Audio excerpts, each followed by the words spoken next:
There is one change in the order of the service this morning. The second hymn will be sung after Professor Kasser's address. It has become our custom at public events to read our land acknowledgement, joining hundreds of organizations in this country and around the globe, acknowledging peoples who came before us. Lawrence University's Appleton and Door County campuses are located on the ancestral homelands of the Menominee Nation. Currently, there are 11 federally recognized Native American sovereign nations in Wisconsin. We acknowledge these indigenous communities who have stewarded this land throughout the generations and pay respect to their elders, past and present.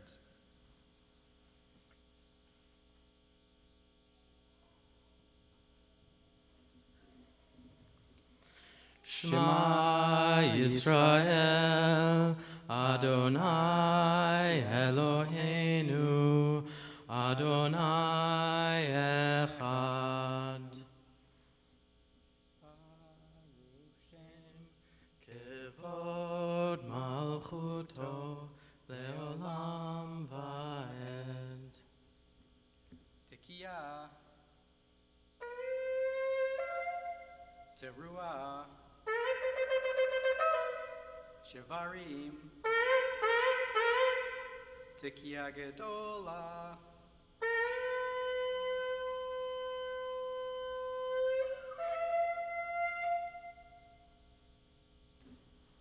Hear, O Israel, Adonai is one. Blessed be their kingdom forever and ever.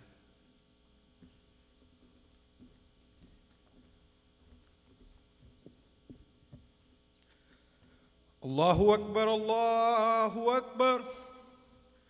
Allahu Akbar, Allahu Akbar. Ashhadu an la ilaha illallah. Ashhadu an la ilaha illallah. Ashhadu anna Muhammadan Rasulullah. Ashhadu anna Muhammadan Rasulullah. Hayya ala salah. Hayya ala salah. Hayya ala al-falah. Hayya ala al-falah. Allahu Akbar, Allahu Akbar. La ilaha illallah.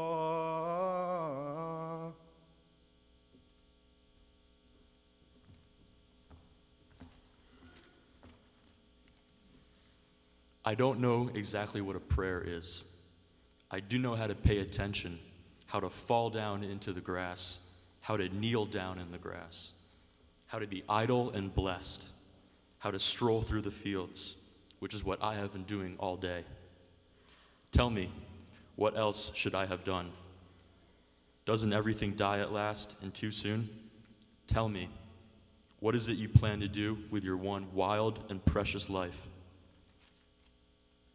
For those who pray and those who don't, for those who believe there is some ultimate power that listens and can affect the world, and for those who believe that it is only through the power and love of our own hearts that we make a difference. We pray to ourselves, to each other, to God, Goddess, Spirit, the great mystery of the universe that is beyond our understanding as well as our naming. Within each of our hearts is a yearning for something better for ourselves, for each other, for the world. That is our prayer.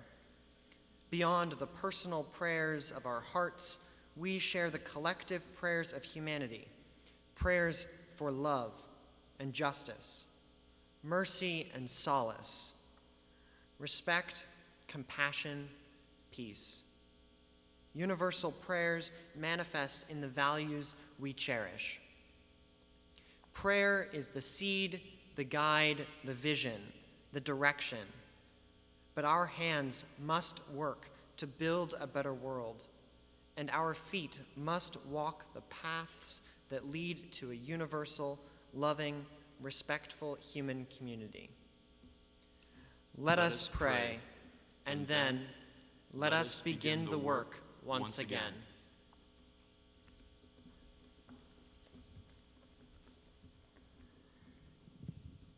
Om Bhura Bhuva Swaha Tat Savitura Varenyam Bhargo Devasya Dhimahi Diyo Yona Prachodaya. O thou existence, absolute, creator of the three dimensions, we contemplate upon thy divine light. May he stimulate our intellect and bestow upon us true knowledge. Om Trayambikam Yajamahe Sugamdim Pushti Vardhanam Urvarukam Iva Bandhana Mitru Mukshiyamamrita. We meditate on the three-eyed absolute reality that permeates and nourishes all life like a fragrance. May we be bestowed with liberation from the endless cycles of life and death.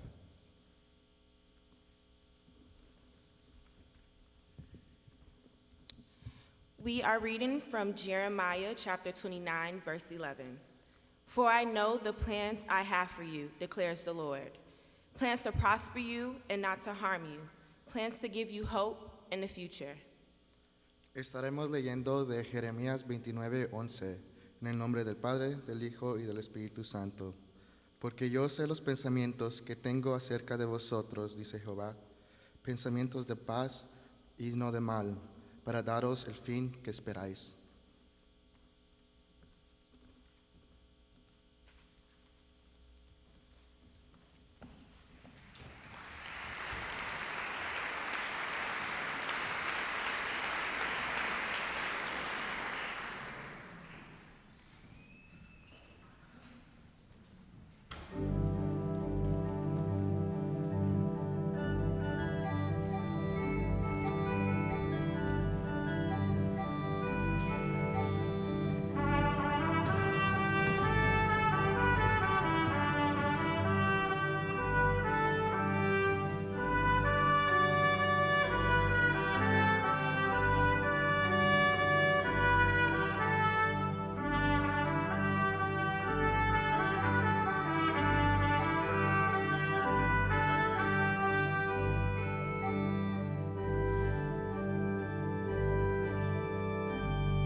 Welcome, seniors, family, and friends to the Baccalaureate service. It's really a pleasure to see you all here today.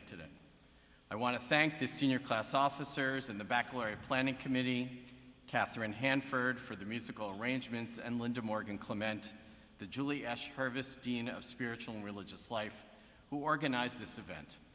A special thank you to the many seniors who have or will participate in this service. Your contributions mean so much to the Baccalaureate celebration. Thank you also to Connie Kasor, Assistant Professor of Religious Studies, for delivering today's address. And thank you to the Education Department and Professor Stuart Perkey, who coordinated the Outstanding Teacher Award presentation. Commencement is a time of many emotions, a celebration of what you, the senior class, have accomplished here at Lawrence, an anticipated excitement about the ways you will challenge the world as Laurentians, and a profound gratitude for all that has allowed you to thrive here on campus. The Baccalaureate service provides an opportunity to express this sense of gratitude. This service gives us a time to thank the people who have brought you successfully to this pivotal moment in your life, to this threshold beyond which lies the expansive world. Traditionally, this gratitude was expressed in religious terms. The first baccalaureate service held at Oxford University in 1432 required every senior to deliver a sermon in Latin as part of the graduation requirements. Today, we take that tradition and broadly apply it to create a moment of reflection. I know many in the chapel are grateful that I do not plan to call each senior to the stage to present a sermon in Latin. But the gratitude we feel today has deeper significance. Patrick Boylan Fitzgerald, the Emeritus Edward F. Milkey Professor of Ethics in Medicine, Science, and Society at Lawrence, who tragically passed away 3 years ago, defined gratitude as an emotion or a set of feelings that provide a warm sense of appreciation for somebody or something, a sense of goodwill toward the individual or thing, and a disposition to act which flows from appreciation and goodwill. Gratitude is a virtue, he said, when it contributes to living one's life well. Patrick's definition is echoed by many spiritual leaders, past and present. In the Book of Joy, Lasting Happiness in a Changing World, His Holiness the Dalai Lama and Archbishop Desmond Tutu converse about the essential values of life. The section on gratitude states, "Gratitude is the recognition of all that holds us in the web of life and all that has made it possible to have the life that we have and the moment that we are experiencing." Both Christian and Buddhist traditions, perhaps all spiritual traditions, recognize the importance of gratefulness. It allows us to shift our perspective toward all we have been given and all that we have. It moves us away from the narrow-minded focus on fault and lack and to the wider perspective of benefit and abundance. Commencement is a time for us to be grateful for those who made this day possible. To the faculty whose intellectual provocation and guidance stretched you beyond what you thought was possible. To the staff who created and recreated the Lawrence environment every day so you didn't have to concern yourself with mundane tasks. It's the first time I've gotten a laugh on mundane tasks. To your fellow students, especially members of the great class of 2019. We start college thinking that learning takes place only in the classroom. You now know that interaction with your fellow students frequently moved you even further than a text or a class. And last but not least, to your families who have supported you in countless ways over the past years. I would like to take a moment to acknowledge another group that was essential for your success here whose presence fills this chapel and every other room on campus, but may not be as present in your thoughts. That is the greater Lawrence community. One of the unique gifts of leading a university is the awareness that we here are all part of a much larger continuum. As the 16th president of an institution that is over 170 years old, I am reminded every day that the educational and co-curricular quality you have experienced comes as much from Laurentians past as it does from the Lawrence community today. Your experience here was shaped not only by the faculty, staff, and fellow students you interacted with every day, but also by our founders, Amos Lawrence, William Sampson, Henry Coleman, Catherine Beecher, Ellen Clara Sabin, and countless other Laurentians who invested their time, talent, and resources into this university generation after generation. You belong to that continuum. Your efforts will sustain Lawrence's ability to provide a transformative education for future generations. I want to thank you for leading this vibrant campus community during your time as students here. I'm glad to welcome you to the company of those who came before you as we work together to create a future for your alma mater. I look forward to celebrating with each of you, your families, and friends this weekend. Congratulations, class of 2019.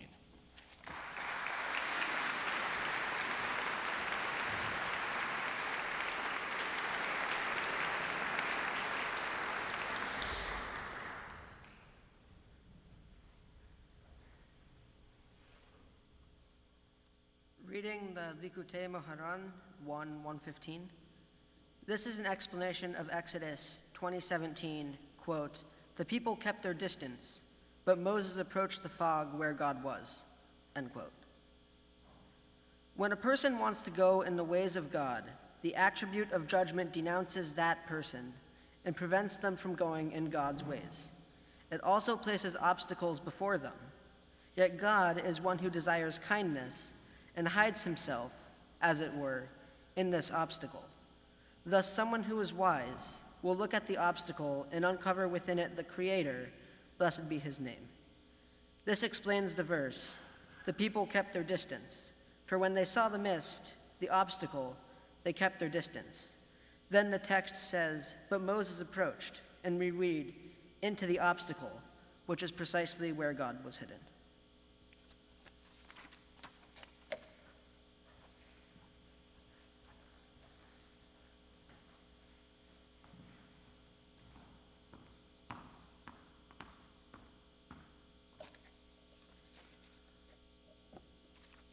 Vayomer Adonai, Moshe, Moshe.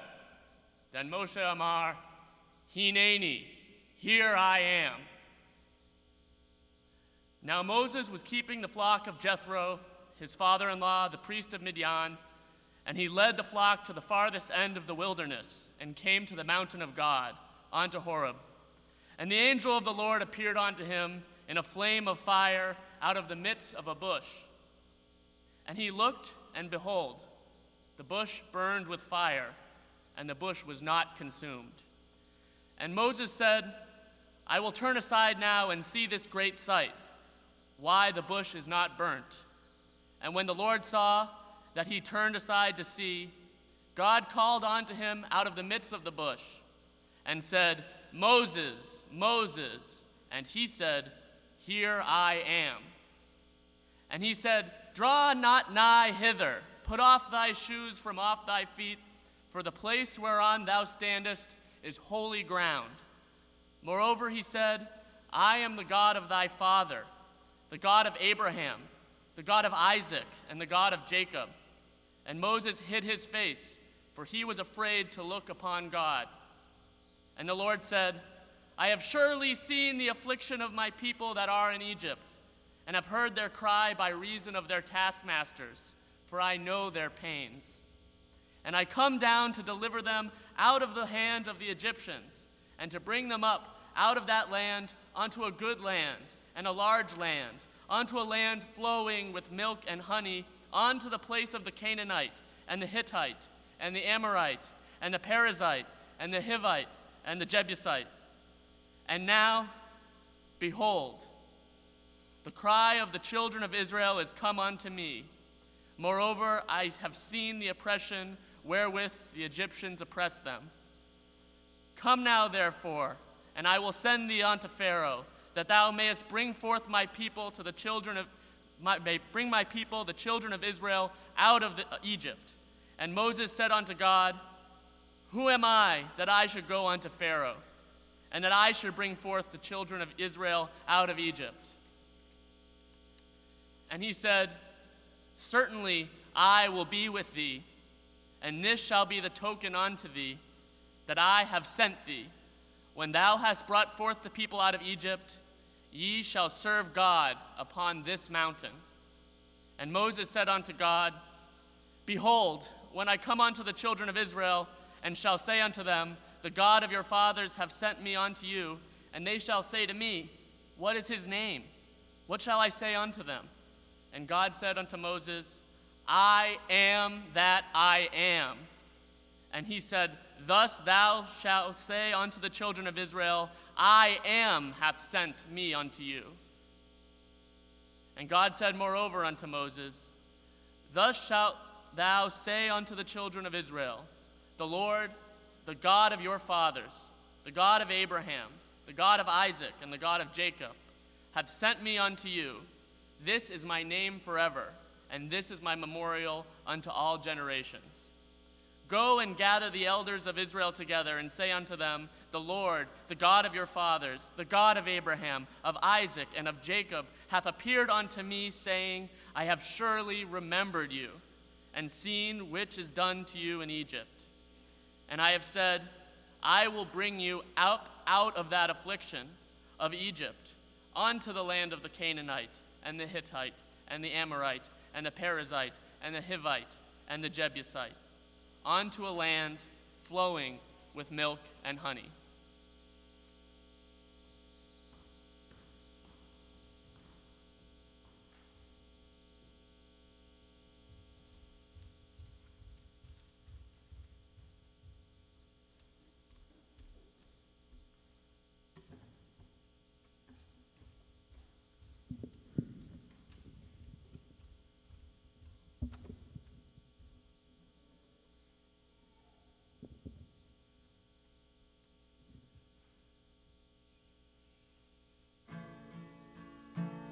Come gather round, people, wherever you roam, and admit that the waters around you have grown, and accept that it's soon you'll be drenched to the bone.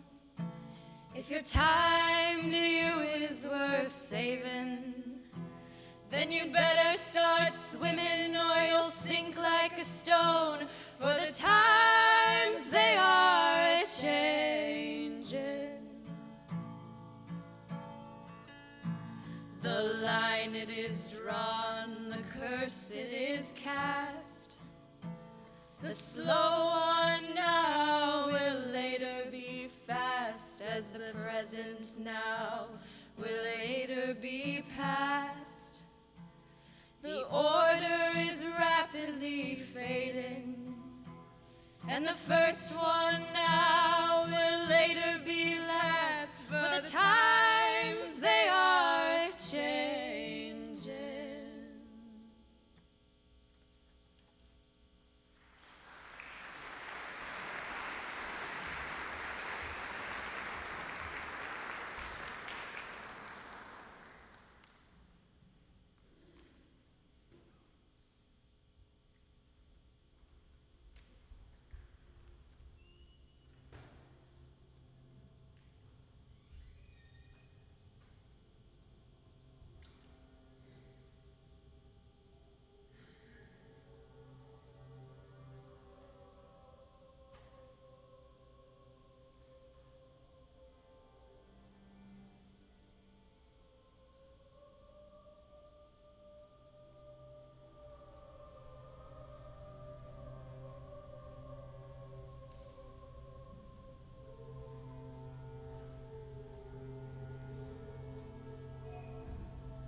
When you can do nothing, what can you do?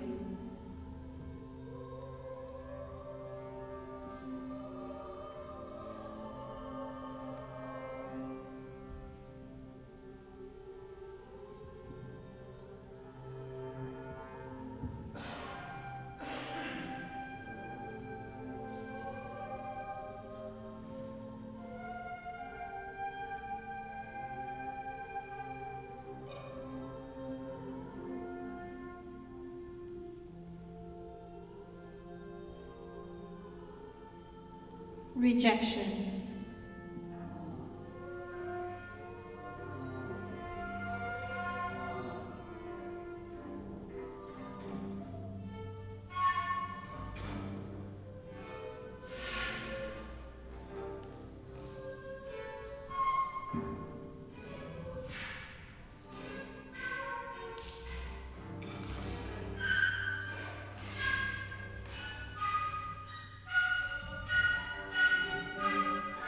Failure.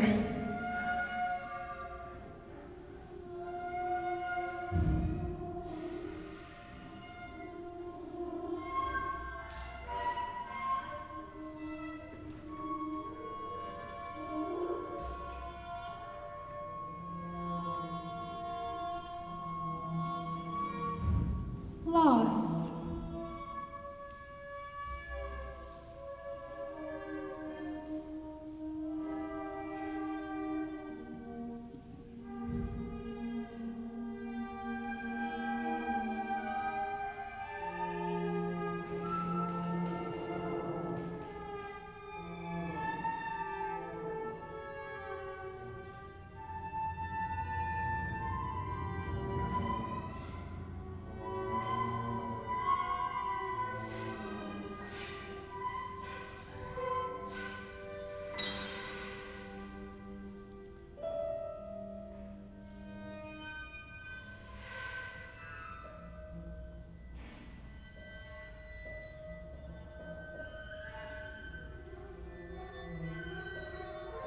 I am lost.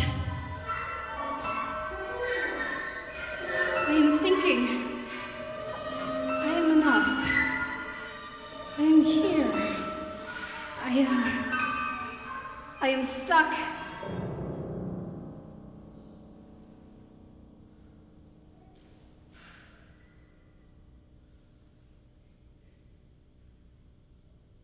Take a look around you. Where are you now? Are you where you began? Paradigm shift.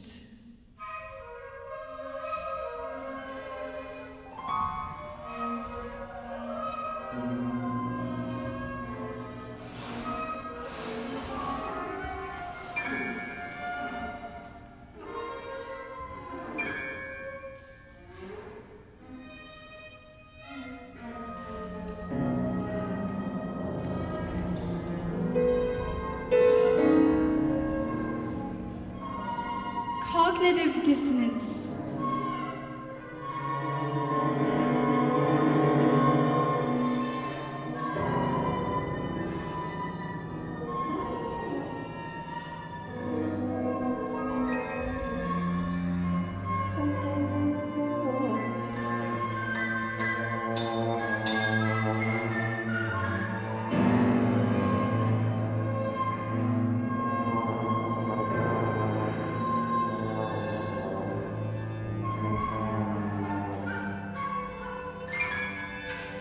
Wonderlust.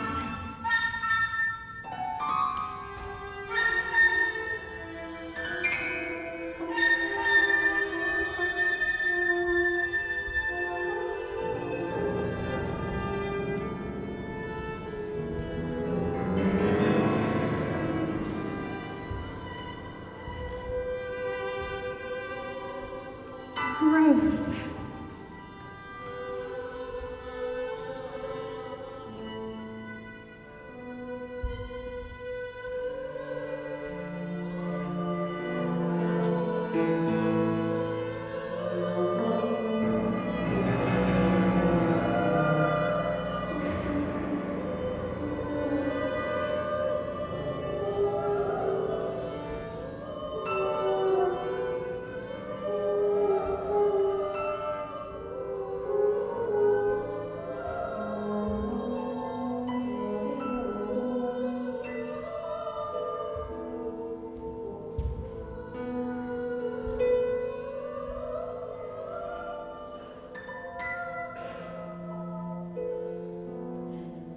him enough.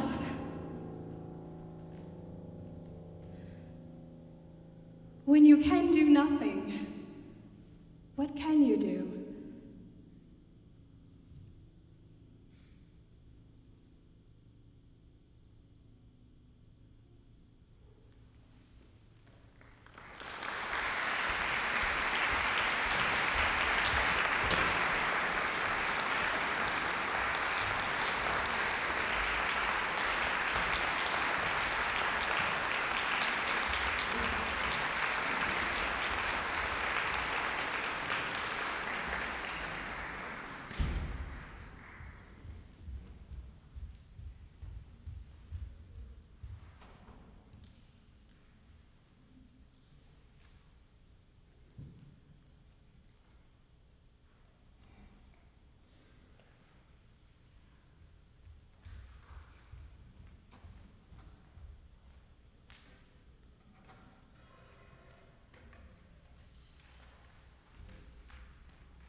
Institutions will, from time to time, be fortunate to have an academic professor who quickly also becomes a key member of campus community and culture.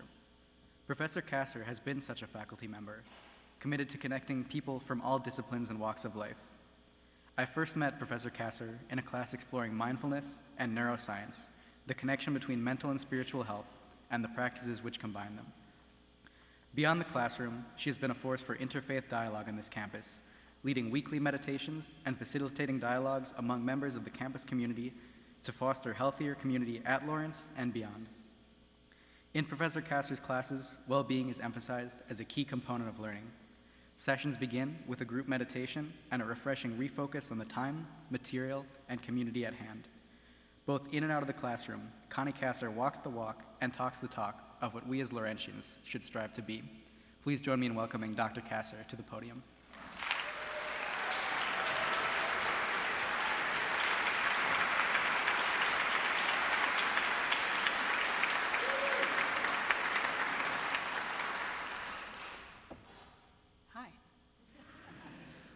Before I begin, I need to explain something about what I'm wearing. This tie is not really my style. But 2 years ago, Peter John Thomas, a professor in the Russian department, was invited to give the address at Baccalaureate. And not knowing what Baccalaureate involved, he showed up in full academic regalia. And so he realized his mistake, but he also didn't expect to be on stage without his robe, and so he was underdressed. He was fully clothed, he just wasn't dressed up. But so President Burstein very kindly offered him a tie to wear for the occasion, and it was an orange tie. The next year, last year, David McGlynn, a professor of English, gave the address, and he was wearing the same tie. He had gotten the memo about not having to wear a robe for the event, but somehow, and I don't know if this was intentional or not, but the tie never made its way back to the president. And so Professor McGlynn had the president's same tie. So 2 days ago, after the last faculty meeting of the year, I was talking with President Burstein, and I was telling him how much I was looking forward to this event, and he looked at me, and he got a very serious look on his face, and he said, "Now, Connie, you know that this is not a robed event, correct?" And I said, "Yes, I know." And then, within 5 minutes of having that conversation, I got 3 rapid-fire text messages from David McGlynn. And he said, "Connie, do you have the president's orange tie? You have to wear the tie at Baccalaureate. It's a thing now." And I said, I thought it might be funny if I wore it, but no, I don't have it. Can I get it from you? And he said, "Well, I gave it to Dave Burrows. You have to get it from Dave Burrows. He's got it." Now, I don't know why Dave Burrows had the tie. He's a professor in the psychology department. I don't know how or why he acquired the tie, but I wrote him an email yesterday morning and said, "Dave, I need the president's orange tie." And he said, "Oh, well, I actually returned it to the president's office, so I don't have it anymore." And then he very kindly said, "But I have a lot of ties if you need to borrow a tie. I even have an orange one." So in a little bit of a panic, I sent an email to the president's assistant, Alice. Dave Burrows also helpfully sent an email to the president's assistant, Alice, and we were trying to track down the tie. Anyway, long story short, this is the same tie. President Burstein very kindly loaned me this tie. So now that I have this tie safely around my neck, and this is the 3rd year that it's been worn at Baccalaureate, I do feel like this is a thing now, the Baccalaureate tie. And so I need to confess something, and I'm a little bit nervous to confess this because I'm relatively new to Lawrence, and I don't have tenure yet, and my boss is sitting right over there. But Mark, you're not getting this tie back.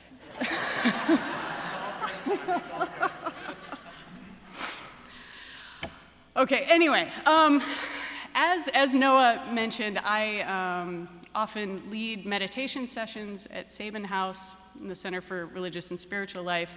And another thing that I do in the Buddhism courses that I teach is I invite students to meditate with me for the first couple of minutes of every class meeting.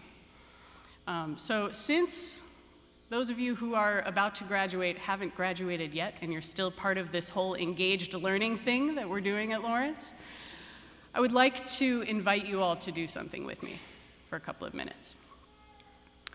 So put both feet flat on the floor. Put your hands in your lap. Sit up straight. You don't have to be too rigid, but try not to be slouched down in your chair. Tuck your chin just a little bit so your head's tilted downward a bit. Close your eyes about halfway, not all the way, but just not fully open, not fully closed. And if you can, close your mouth and breathe through your nose. Take a moment to notice where you are right now. Feel the ground underneath your feet. Feel the weight of your body in your chair. Notice the sensation of your breath as it comes in and as it goes out. You might have a lot of thoughts right now, worrying about the weather at commencement tomorrow, being sad that your time at Lawrence is almost over, being relieved that your time at Lawrence is almost over. If you can, just try to let those thoughts go just for the next few moments. Bring your attention to your body and to your breath in this room, in this moment. Just feel your breath coming in and going out, and coming in and going out.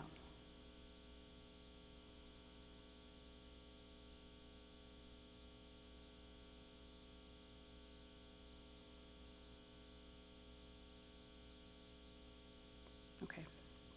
You can relax, open your eyes. Thank you for doing that with me. There's a lot going on this weekend. A lot of organizing, a lot of emotions, a lot of packing, a lot of goodbyes.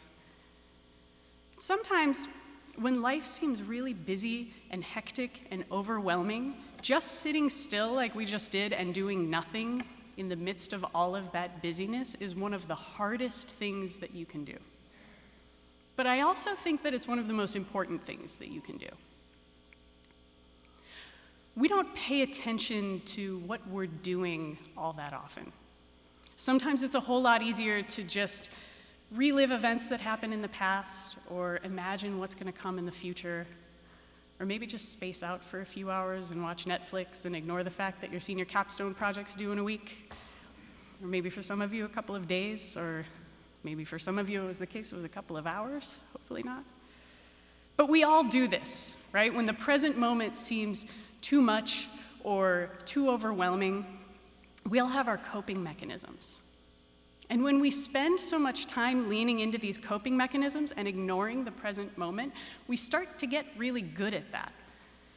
It's kind of like running drills in a sport or practicing scales on an instrument. Our minds get really good at paying attention to the things that we practice paying attention to over and over again, day after day. And it turns out that we don't really give ourselves a lot of practice with paying attention to the present moment. And that's why it can be so hard. One of the reasons why Buddhists think that meditation is so important is because it gives you insight into what your mind is like. If you can make yourself stop what you're doing in the midst of all the noise that's happening around you, and pay attention to how you're feeling and what you're thinking, you can start to get some understanding of what's going on in your own mind. And once you start to get some understanding of what's going on in your own mind, this really cool thing happens. You start to realize that what's happening in your mind is influencing the ways that you're perceiving the world around you. And once you can start to understand how and why you're perceiving the world in the ways that you're perceiving it, this can give you some insight into how you're acting in the world. And maybe to take things a step further, you can take that understanding and understand how you should act or how you might want to act in the world in better ways. There's one Buddhist who talks about this idea a lot. His name's Shantideva. He lived in the 8th century in India. He was a monk, and he wrote this really beautiful text called the Bodhicharyavatara, the Way of the Bodhisattva. It's a kind of Buddhist manual for how to live a good life. So I want to read a couple of lines from this text. Irritating people are everywhere. Okay, first of all, the fact that a Buddhist monk is writing this makes me feel a whole lot better about myself. Irritating people are everywhere, and it is impossible to control all of them. But if I can just overcome my critical mind, then it's as though all adversaries have been overcome. Where can we find enough leather to cover the entire earth? If I just cover my feet with leather, then it's as though the entire earth has been covered. In the same way, I myself cannot control external things, but by controlling my own mind, what else is there that needs to be controlled? I love this passage. Where can we find enough leather, or maybe today we would say enough carpet, to cover the entire earth, to make it soft enough so that we could walk around wherever we want it? It's impractical, it's a waste of resources. But if I can just cover my feet, if I can just put my shoes on, then I can go anywhere I want. My feet are protected, the ground underneath me feels soft wherever I go, and I can spend time doing the things that I need to do. So Shantideva says the same idea applies to our minds, or to our perspective, or to the lens that we're viewing the world through. We can't control everything in the world, right? Irritating people are everywhere. Or maybe to put things into Lawrence terms, stress is everywhere, right? We're all very familiar with stress. But Shantideva points out that we can't control those external situations. The only thing that any of us truly has any control over is our own mind. If I just cover my feet with leather, then it's as though the entire earth has been covered. If I just take care of my own mind, then I can deal with the irritating people or the stressful situations that I run into. Okay, so at this point, I think the expectation is that I'm supposed to give you all some advice or something. I haven't been to any, this is actually the first baccalaureate service that I've ever been to, but I've been to enough of these sorts of events where I know that the person behind the podium who's asked to give the address is supposed to give some advice, and the advice that's offered to graduating classes usually has something to do with encouraging graduates to take that energy, take that education that you've just acquired and go out there and make the world a better place for all of us, because we've screwed it up for all of you, so you're only hope. But that's not the advice that I'm going to give you today, so sorry. Because I think that we're at a point right now where so many of us for so long have been so focused on trying to change the world that we haven't paid any attention to how we can change ourselves. We keep trying to cover the earth in leather rather than putting shoes on our own feet. Now, I want to be clear about something. By saying this, I'm not saying that any of us should be silent in the face of injustice, or that we should turn our backs on oppression or abuses of power or systemic problems in our society. Okay, I don't want anybody walking out of here saying, well, the Buddhism professor told me I can just sit on my butt and pay attention to myself and I don't have to think about anything else. That's not what I'm trying to say. Transforming yourself and transforming the world are not mutually exclusive things. Okay, so I've been struggling with figuring out how to say this all in a concise way for the last couple of weeks. And the other day, my wife reminded me of the work of an American Buddhist teacher named Angel Kyoto Williams. Williams is an African-American Zen Buddhist teacher, And she's actually only the second of a very small handful of Black women to ever be officially recognized as teachers in the Zen tradition of Buddhism. But it turns out that she has already articulated exactly what I want to say, so I'm just going to steal her words here. She says, "Without inner change, there can be no outer change. Without collective change, no change matters." Now, I don't think that Williams was commenting directly on Shantideva, this 8th century Indian guy, when she wrote this, but I think that what they both have to say are really similar. If I just cover my feet with leather, then it's as though the entire earth has been covered. Without inner change, there can be no outer change. We can't expect the world to change unless we can expect ourselves to change. And this is where sitting still and doing nothing in the middle of all the noise that's happening in the world really becomes important.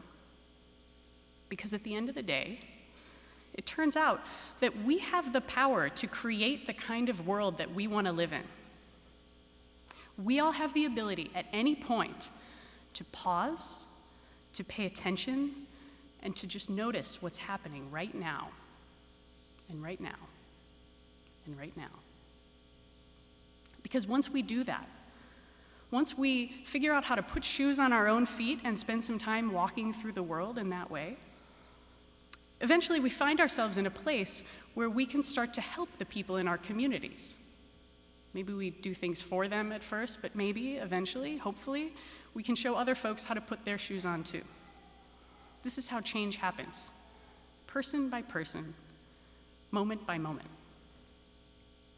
And if we can do that, we'll start to see that each of us has a choice at any given moment in any given situation. We can choose to continue going through the world without really paying attention, kind of defaulting to seeing things from a perspective of competitiveness or jealousy or stress. Or we can choose to view the world from a perspective of love or compassion or mutual support or inclusion or joy. To me, that latter situation sounds a lot better. So with all of that being said, I want to pose a challenge to each of you today. And I'm serious about this. I really want you to do this. I'm going to try to do this as well. At some point, after commencement's over, but maybe within the next couple of weeks, when you find yourself in a stressful situation that you can't control, or you find yourself in the presence of one of those irritating people who are everywhere, just try to pause, just for a moment, just for as long as it takes to take a couple of deep breaths and notice what's going on in your mind. How are you dealing with this difficult situation? Are you trying to cover the earth in leather, or are you trying to put shoes on your own feet?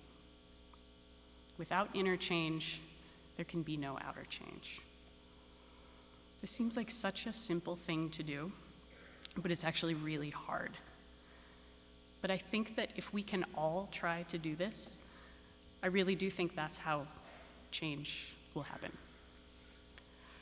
So I know at this point I've already talked for longer than I should.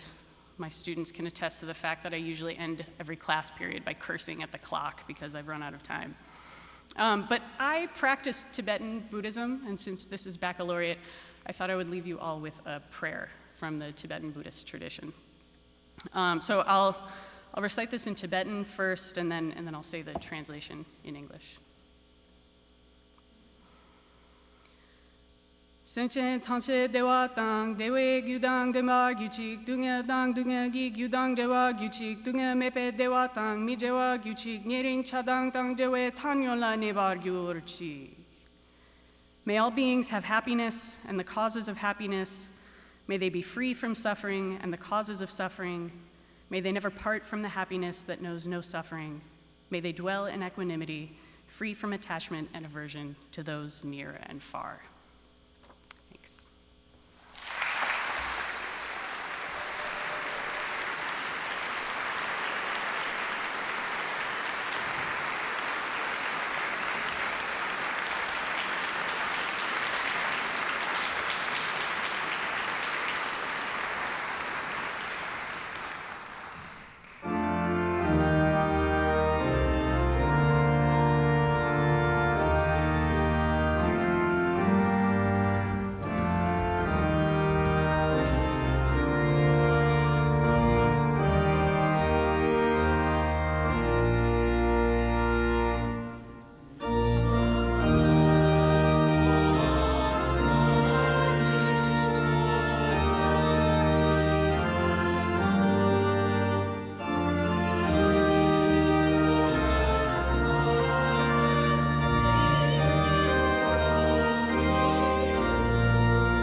Hello and good morning, or good day. I'm not sure what time it is right now, but hello. As your program notes, Lawrence has been making this award since 1985. 34 years of celebrating teachers who have made a difference in the lives of graduating seniors. It seems entirely meet and right that we do this at Baccalaureate service, itself an event of celebration and of giving thanks. And thanks to these teachers is certainly appropriate today, as each and every graduate, or soon-to-be graduate, has arrived at this moment in their life because of a teacher or teachers, elementary, high school, and college. Robert Bly puts it this way in his poem, Gratitude to Ode Teachers. When we stride or stroll across the frozen lake, we place our feet where they have never been. We walk upon the unwalked, but we are uneasy. Who is down there but our old teachers? Water that once could take no human weight, we were students then, holds up our feet, and goes on ahead of us for a mile. Beneath us, the teachers, and around us, the stillness. And it is good to be here today, too, because as we all know, sadly, only too well, teachers these days seldom receive the public recognition and thanks that they deserve for being world builders and dream keepers. In this regard, however, I think of Robert Bolt's play, A Man for All Seasons. In particular, the scene in which Sir Thomas More, who by play's end will be executed for remaining true to his conscience and moral principles, is counseling an ambitious young man, Richard Rich, whose goal in life appears to be securing a position, a job, that will provide him with personal power, wealth, and prestige. More, who has become deeply skeptical of such things, such motives, such a life, tells the young man this: "But Richard, in office they offer you all sorts of things. I was once offered a whole village with a mill and a manor house, and heaven knows what else, even a coat of arms. Why not be a teacher? You'd be a fine teacher, perhaps a great one." In response, Rich says disdainfully, "And if I was, who would know it?" Whereupon Sir Moore replies, "You, your pupils, your friends, God. Not a bad public." Indeed, not a bad public. And to that list we can add here and today you, graduating seniors, parents, brothers and sisters, aunts and uncles, grandparents, other family and friends, Lawrence faculty and staff, expanding the circle of people who know that these two people are fine teachers, even great teachers. And so with that in mind, may I introduce Sophie Carter, who will make the award to her teacher, Joanne Kakula, and Elise Edwards, who will make the award to her teacher, Paula Meyer. And if I may, Paula Meyer was also the teacher of my son many years ago, who enthusiastically seconds this award. And thank all of you for witnessing this, and thank to you, those teachers whose good work may enable our children to live in the world they dream about.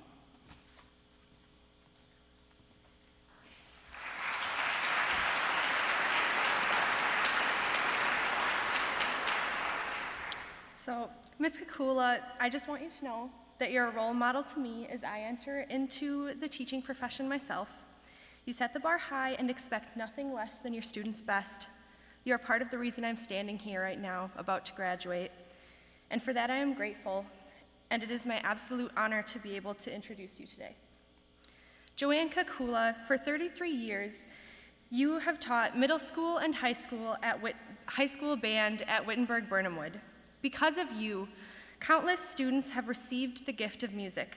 This is indeed a most wonderful gift because, as Plato reminds us, music gives a soul to the universe, wings to the mind, flight to the imagination, and life to everything. And surely the British poet Arthur O'Shaughnessy had the future, you, and your effect on your students in mind when he wrote, "We are the music makers, and we are the dreamers of dreams, the movers and shakers of the world forever, it seems. If this were not enough, students also testify to your supportive and compassionate nature, to your intentional creation of a warm and inclusive classroom community, and to your daily demonstration of caring. They say that you listen to them. Perhaps that seems unremarkable, a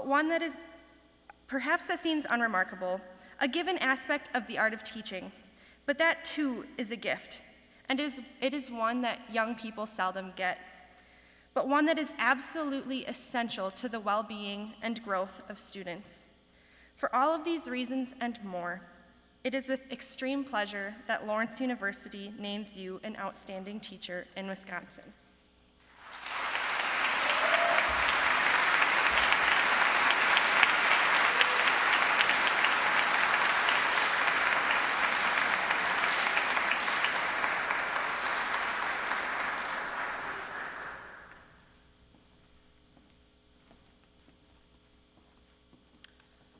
Senora Meyer, as your former student, the sister to 3 other students who have had the pleasure of being your student, and a Spanish major at Lawrence, it's my honor to introduce you today.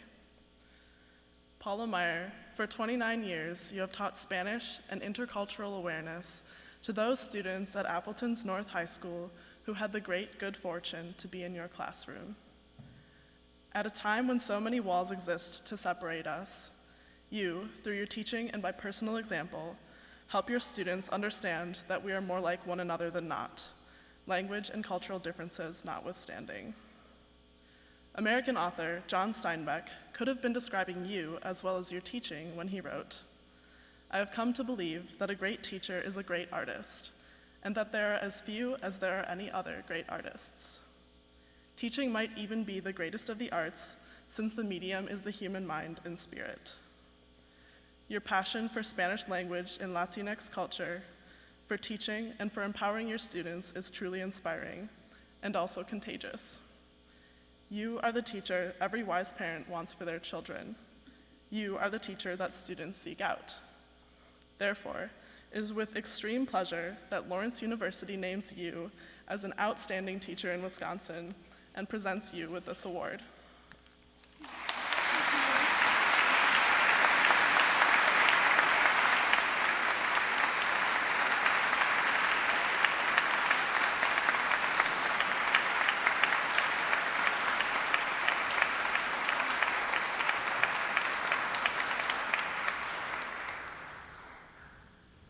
As noted in your program, the second verse will be sung in canon, starting with tenors and basses, followed by altos and sopranos.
place, pause. Breathe in. Breathe out. Deeply and slowly for a moment, as if there is nothing more to do. As if there is nothing you can do in this instant. In the breathing, notice family and friends, loved ones, teachers and mentors. In the stillness, gratitude for those we have lost, for the joy of learning, the challenge of difference, the comfort and encouragement of community. And now may you, who are not yet wise, go forth into an uncertain world. Put on your shoes, eager for the learning yet to come, compassionate toward the stranger and the vulnerable in places where you may yet be a stranger. Fierce in the face of injustice, gentle with limitations, including your own, knowing that in each moment that you pause, it may signal a threshold from which, as yet unimagined, possibilities and growth, communities and knowledge may emerge.